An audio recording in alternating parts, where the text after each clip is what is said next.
ए, T और M 4:1:1 के प्रमाण में लाभ हानि बांटने वाले साझेदार हैं। तारीख 31/3/2017 के दिन उनकी पेड़ी की पक्की तलपट निम्नानुसार थी।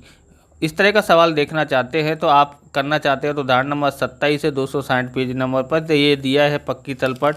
यहाँ देखते हैं 1/7/2017 यानी कि वह है 31/3/2017 को क्या हिसाब पूरा होता है, तो लेकिन 1/7/2017 के दिन मरे, मतलब कि मृत्यु हो जाती है उसकी, तो एम की मृत्यु हुई बराबर, तो यानी कि 3 मास तक वह जीवित रहा तो 3 महीने का हिसाब इसको करके देना पड़ेगा। तो साझेदारी करार पत्र और साझेदारों ने निश्चित किए अनुसार जमीन मकान और फर्नीचर की कीमत पर 10% बढ़ानी है, यानी जमीन मकान पर समायोजन नंबर 1 और फर्नीचर पर भी दिया हुआ है। स्टॉक की लागत कीमत 5,500 है जो बही में लिखनी है। तो स्टॉक पे दिया गया है कितना दिया गया है, इस लागत कीमत इतनी है, तो स्टॉक पर भी समायोजन नंबर 2 दिया हुआ है। स्टॉक पर समायोजन नंबर 2 दिया है। ओके, कितना दिया है, 2। देनदार में से 400 डूबत ऋण अपलिखित करना है, तो देनदार पर समायोजन नंबर 3 है। देनदार पर समायोजन नंबर 3 है। ख्याति की कीमत 7200 निश्चित हुई है। उसके बाद देखते हैं एम की मृत्यु की तारीख तक लाभ में भाग बता रहा है, लाभ का भाग बता रहा है। बिक्री और लाभ के आधार पर देना किस पे, बिक्री और लाभ के आधार पर। गत वर्ष की बिक्री है 8 लाख और चालू वर्ष के प्रथम 3 मास की बिक्री है 4 लाख और गत वर्ष का लाभ है 2,40,000, इस साल का दिया हुआ नहीं है। तो इन दोनों की सहायता से इस तीनों की सहायता से हम लोग 3 महीने का लाभ ज्ञात करेंगे। फिर लिखा है एम प्रबंधनकर्ता को 1850 रोकड़ चुकाने, यानी रोकड़ चुकाने के बाकी की रकम 2 समान वार्षिक हफ्तों में वार्षिक 12% की दर से चुकानी है। एम प्रबंधनकर्ता का खाता अंतिम भुगतान तक उसके प्रबंधन की लोन का खाता तैयार करना है। तो यहाँ पर ध्यान में रखना है, पुनः मूल्यांकन खाता भी तैयार करना है। तो सबसे पहले हम लोग इधर साइड का हिसाब करते हैं बराबर। एम की मृत्यु हो जाती है तो एम का पूंजी खाते में लिखेंगे, शेष आगे लेके गए और सामान्य अनामत, इन दोनों की एंट्री करते हैं। ओके, चलिए करते हैं। तो यहाँ लिखते हैं शेष आगे लाए, कितना है, तो 9,000 है। ओके, सामान्य अनामत देखते हैं कितना था, सामान्य अनामत 3,000 था। इसका भाग कितना था, 1/6। ओके, 6 से भाग 6 पंचे 30, 6 पंचे 30 यानी 500, 500 एकन 500 होता है। ओके, आप इस प्रकार के वीडियो देखना चाहते हैं तो डिस्क्रिप्शन में आपको अकाउंट स्टेट के अलग अलग चैप्टरों की, मोस्ट आईएमपी की सबकी वीडियो की प्लेलिस्ट नीचे डिस्क्रिप्शन में दी है, वहाँ से आप देख सकते हो। चैनल पर नए, चैनल को सब्सक्राइब करना क्योंकि हम इस प्रकार के वीडियो आपके लिए बनाते रहते हैं। बाकी दोनों की एंट्री हम लोग पक्की तलपट में करने हैं तो पक्की तलपट बनानी नहीं है। अब जमीन मकान का देखते हैं, 12,000 है तो यहाँ पर कितना दिया, 10% बढ़ानी है, यानी 10% बढ़ाएंगे तो कितना आ जाएगा, 1200। 1200 की वृद्धि होगी तो 1200 की वृद्धि हमको कहाँ लिखना है, पुनः मूल्यांकन खाते में 1200 लिखते हैं। ओके, जमा साइड में तो 1200 रुपये का फ़ायदा हुआ इसलिए जमा साइड लिखते हैं। जमीन मकान खाता, जमीन मकान खाता कितना है, 1200। ओके, फर्नीचर का देखते हैं, फर्नीचर पर भी 10% बढ़ानी है तो 6,000 है, इसका 10% कितना होता है, 600। 600 की वृद्धि हुई है यानी फ़ायदा हुआ है तो हम लोग पुनः मूल्यांकन के जमा तरफ लिखते हैं। यहाँ लिखते हैं फर्नीचर खाता कितना है, 600 है। ओके, मोटर कार तो हम लोग को क्या लिखना है, पक्की तलपट में, पर हमको बनानी नहीं है। देनदार पर देखते हैं, देनदार पर समायोजन नंबर 3 दिया है, 15,000 है। तो क्या बोला है कि देनदारों में 400 रुपये डूबत ऋण अपलिखित करना है, तो ये डूबत ऋण अपलिखित करना है, उसको लिखना है यहाँ पर। तो ये हमारा क्या करना है, 400 रुपये का नुकसान होगा तो पुनः मूल्यांकन के उधार तरफ लिखते हैं। ओके, डूबत ऋण अनामत करके इस तरह से है। तो यहाँ लिखते हैं डूबत ऋण अनामत, डूबत ऋण अनामत कितना है, 400 है, सॉरी 400। ओके, आगे देखते हैं। यहाँ पर स्टॉक लिखा है, समायोजन नंबर 2 दिया है, उस पर कितना है स्टॉक, 6000 है। तो क्या बोला है, स्टॉक की लागत कीमत 5500 है, जो कि बही में लिखनी है। लागत कीमत 5500 है, इस तरह से लिखेंगे। 500 की कमी हुई है, मतलब 6000 था 5500 हुआ, यानी 500 की कमी हुई है। नुकसान हुआ तो पुनः मूल्यांकन के उधार तरफ। तो यहाँ लिखते हैं स्टॉक खाता कितना है, 500। ओके, आगे देखते हैं। यहाँ लिखा है एम को लोन 9000 है, 9000 है, तो हमको क्या बोलते हैं, 9000 को क्या लिखना पड़ेगा, उधार तरफ लिखेंगे पूंजी खाते में। तो यहाँ एम की लोन है 9000, तो हम लोग लिखते हैं इसको, और रोकड़ खाता लिखना नहीं है, इसकी लोन ही लिखना है। यहाँ लिखते हैं, क्या लिखेंगे, एम प्रबंधनकर्ता का खाता, तो यहाँ लिखते हैं एम की लोन कितनी है, 9000। ओके, 9000 है। तो यहाँ पर देखते हैं ख्याति की कीमत 7200 निश्चित हुई थी, और इस तो हम लोग इसकी गणना करते हैं। यहाँ से लिखना चालू करते हैं। साझेदार क्या है, ATM। पुराना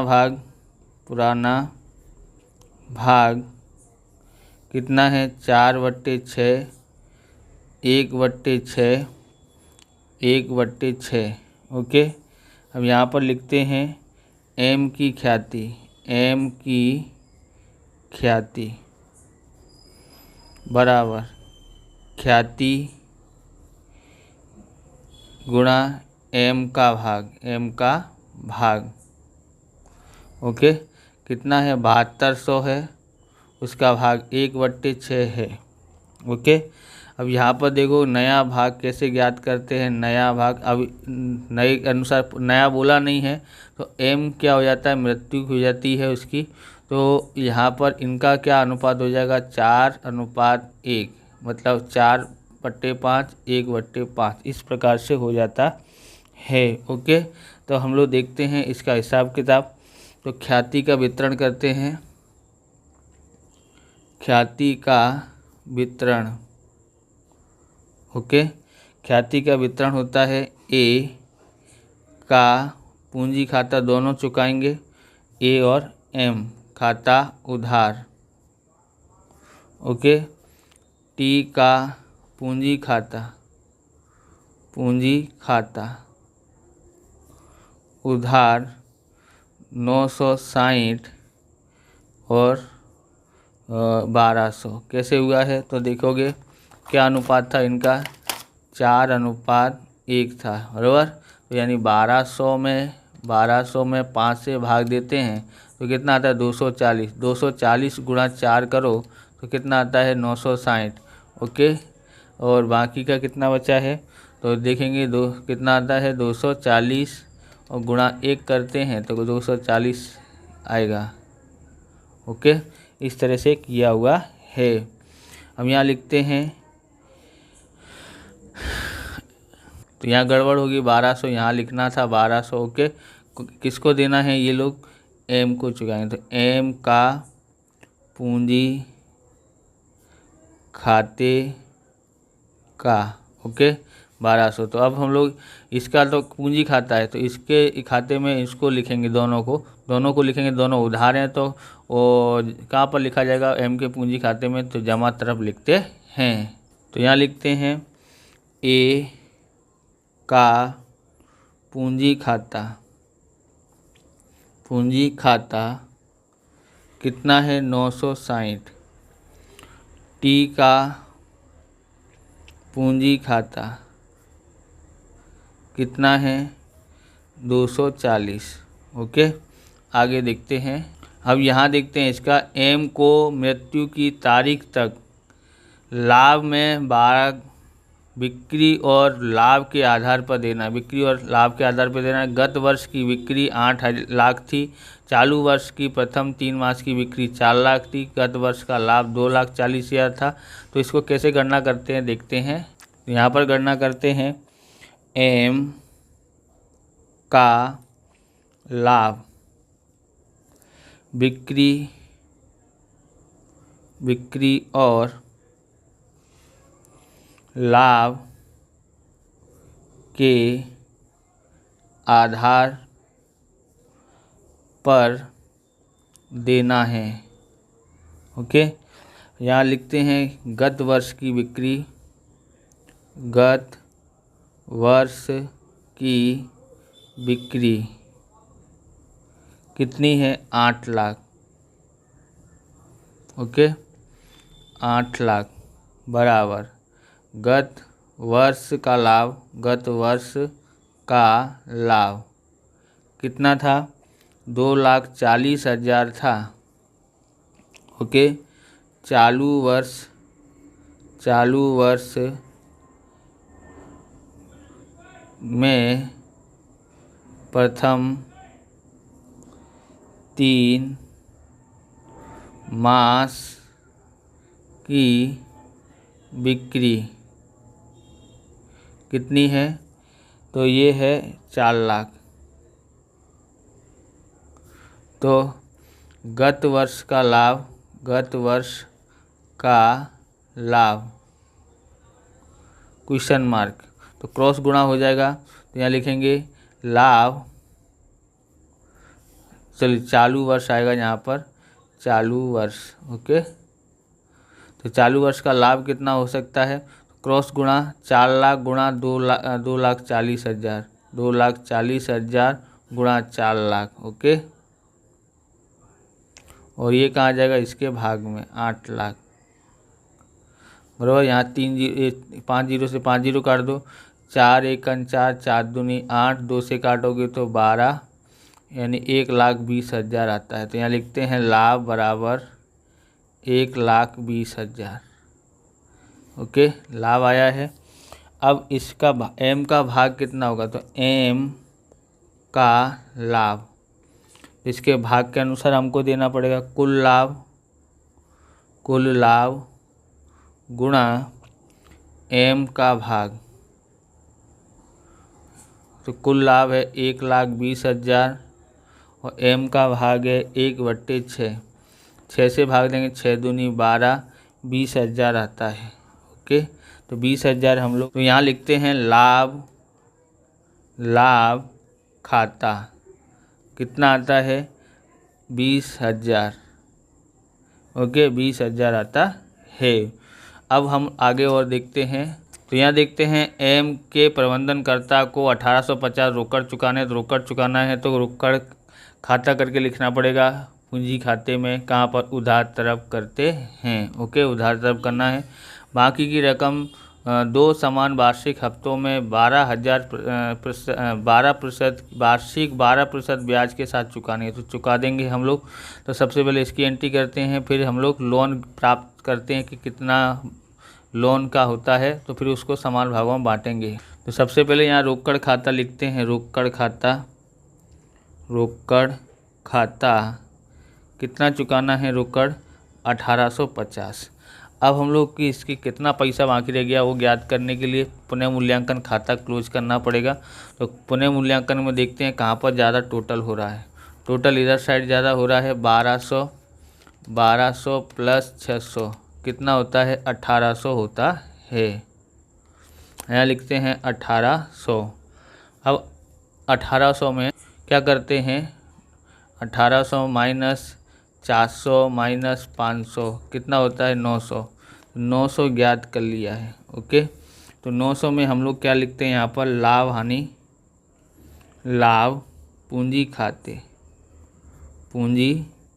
खाता किस अनुपात में? 4:1:1 ए, टी और एम बराबर। तो इसमें हम लोग 4, 1, 5, 1, 6 से भाग देते हैं 900 में, तो 150 आता है बराबर। यानी कि 150 गुणा 4 करते हैं तो 600 आता है। इसका 150 और इसका 150 हो गया। तो हम लोग किसका लिखते हैं? एम का लिखना है, तो हमको यहाँ एम का लिख देना है, पुनः मूल्यांकन खाता। ओके, यहाँ लिख देते हैं पुनः मूल्यांकन मूल्यांकन खाता कितना है 150। अब टोटल मार देते हैं, किधर का हो रहा है टोटल ज़्यादा, तो इधर का ही टोटल ज़्यादा होगा इधर साइड का। तो देखते हैं 9000 plus 500 plus 960 plus 240 plus 20,000 plus 150 कितना होता है 30,850। 30,850 में से 1850 घटा देते हैं और 9000 भी घटा देते हैं, तो कितना आता है 20,000। तो 20,000 ये लोन हुई।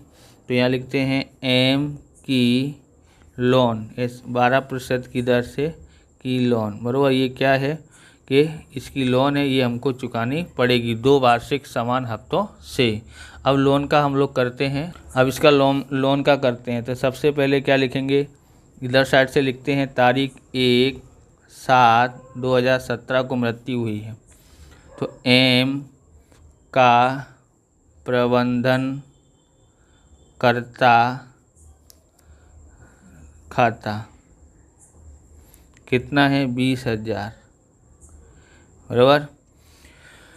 और ब्याज देना है, ब्याज कितना होता है इसका, ब्याज खाता ब्याज होता है। तो यहाँ पर देखोगे कितनी 3 महीने ही हुए थे, तो 3 महीने का इधर देना पड़ता है। तो यहाँ पर लिखेंगे 20,000, ओके।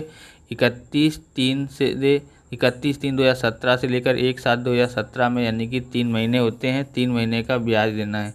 तो 12% से, और 3 महीना हुआ है, तो 3 महीना ही हुआ था, पर हमारा हिसाब का होगा इस महीने का, तो इस साल का होगा 31/3/2018 को 1 साल होता है। यानी यहाँ से यहाँ तक की गणना करोगे तो कितना आता है 9। तो 9 महीने का ब्याज देना है इस साल में, 9 महीने का ब्याज होता है, बराबर। 9/12 तो करते हैं, कितना है 20,000 गुणा 12% आता है 2400। 2400 गुणा 9/12 कितना आता है 1800 आता है। तो इस साल का 1800 हुआ है।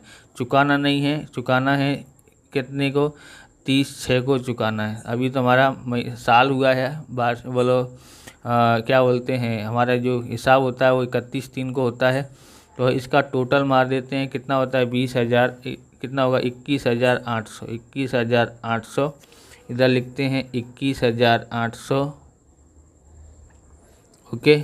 अब इसको कहाँ ले जाएंगे, शेष आगे लेगा, इस तरह से लिखेंगे 31/3/2018। यहाँ क्या लिखेंगे, शेष आगे ले गए, ओके 21,800। अब इसको इधर लेके आएंगे, यहाँ लिखेंगे कितना तारीख लिखेंगे 1/4/2018, शेष आगे लाए कितना है, तो यहाँ लिखेंगे 21,800, ओके। ब्याज का महीना होगा 30/6/2018 होगा, बराबर। तो यहाँ लिखेंगे ब्याज खाता। अब यहाँ पर देखोगे तारीख, ये हमारा नया जो साहिब चोपड़ा का हिसाब भी वर्ष 1 तारीख से चालू होता है, बराबर। और ये यहाँ पर देना है 30/6 को, यानी यहाँ से यहाँ तक कितने महीने हुए, चौथा, पाँचवा और छठा, 3 महीने हुए। तो 3 महीने का यहाँ पर देना पड़ेगा ब्याज। तो 20,000 गुणा 12%, 3/12, ओके। कितना होता है, तो 3/12 देखते हैं यहाँ पर, 20,000 गुणा 12%, 2400, 2400 गुणा 3/12 कितना होता है 600 होता है, ओके। 600 हुआ है, 600 जोड़ देते हैं यहाँ पर, हमारे पास कितना हो जाएगा यहाँ, तो ये होता है 22,400। तो यहाँ लिखते हैं 22,400, ओके। यहाँ क्या लिखेंगे, तो 1 हफ्ता पूरा हो जाएगा 30/6/2018 को, बराबर। तो हम लोग को चुकाना है इतनी तारीख को। तो रोकड़ बैंक खाता इस साल चुकाएंगे इस तारीख को।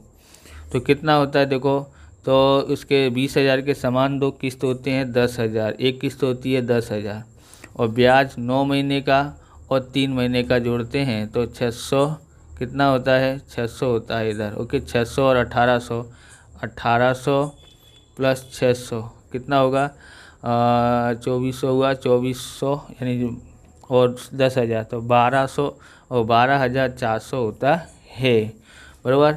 अब इसमें से इसको घटाते हैं तो कितना बचेगा, 10,000 बचता है। तो यहाँ लिखेंगे शेष आगे ले गए। ओके, शेष आगे ले गए। तो तारीख डालनी हो तो क्या लिख सकते हैं यहाँ पर, तारीख यहाँ क्या लिखेंगे, ये लास्ट हो रही है।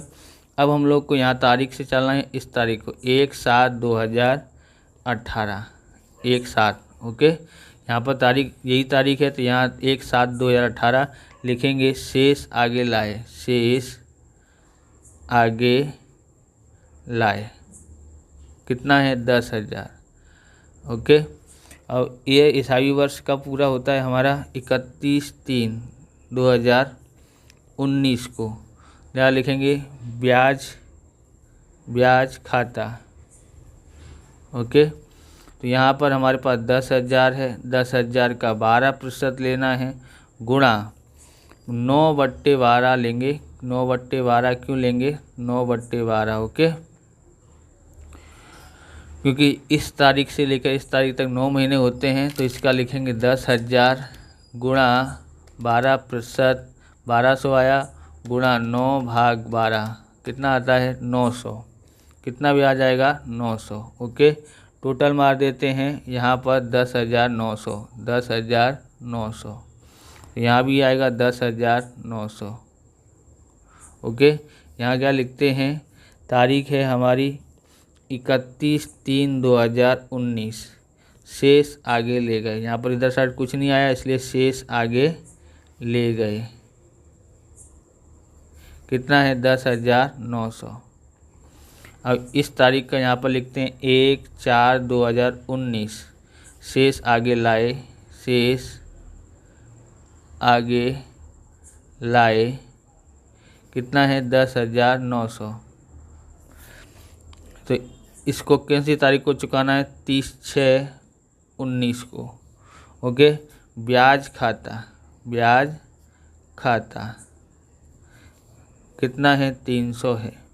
तो यहाँ पर लिखेंगे 300 कैसे आया, तो 10,000 गुणा 12% और गुणा 3/12 आता है। तो हमने पहले ही पता लगा लिया था 12 होता है, 3 महीने का हो जाएगा, बराबर। नहीं देगा तो 10,000 गुणा 12% गुणा 3/12 बराबर कितना आता है, 300 आता है। अब इसका टोटल मार देते हैं, कितना हुआ, 11,200, 11,200। तो यहाँ लिख देते हैं 11,200। अब इतना चुकाना पड़ेगा, कितनी तारीख को चुकाएंगे, तो 30/6/2019। रोकड़ बैंक खाता कितना है, 11,200, 10,000 प्लस 900 प्लस 300 तो जोड़ देंगे तो इतना आता है, क्योंकि ये 9 महीने का और ये 3 महीने का, तो इससे 12 महीने का ब्याज होता है, तो इतना चुकाना पड़ेगा। लोन खाता क्लोज हो जाता है। इस प्रकार से ये वीडियो पूरा होता है। अगर आपको हमारा वीडियो अच्छा लगे तो लाइक करें, शेयर करें, कमेंट करें। चैनल पर नए चैनल को सब्सक्राइब करें। मिलते हैं नेक्स्ट वीडियो में। जय हिंद, जय भारत, वंदे मातरम।